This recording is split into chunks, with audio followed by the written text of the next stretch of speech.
Welcome to AP7 AM. ఇండియాకు పొరుగునే ఉన్న China, Pakistan రెండూ శత్రు దేశాలే. పోటాపోటీగా ఆయుధాలను పెంచుకుంటున్నవే. మరి ఎయిర్ ఫోర్స్ లో ఎవరెక్కడో చూద్దామా?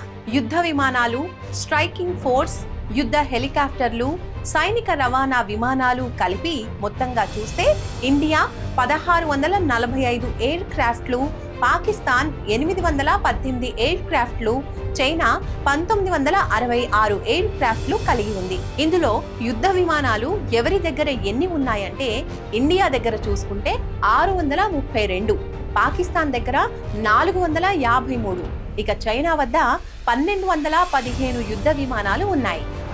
యుద్ధ హెలికాప్టర్లకు వస్తే ఇక ఇండియా వద్ద 438, పాకిస్తాన్ వద్ద 35, చైనా వద్ద 65 యుద్ధ హెలికాప్టర్లు ఉన్నాయి.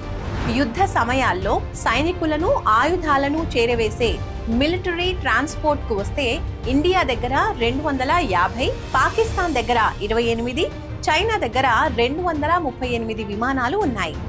ట్రైనీ యుద్ధ విమానాల లెక్క చూసుకుంటే ఇండియా వద్ద 304 ఉన్నాయి. ఇక పాకిస్తాన్ దగ్గర 285, చైనా దగ్గర 261 విమానాలు ఉన్నాయి. ఇవి కాక ఈ 3 దేశాల వద్ద స్పెషల్ మిషన్, రీఫ్యూయల్ విమానాలు కూడా ఉన్నాయి.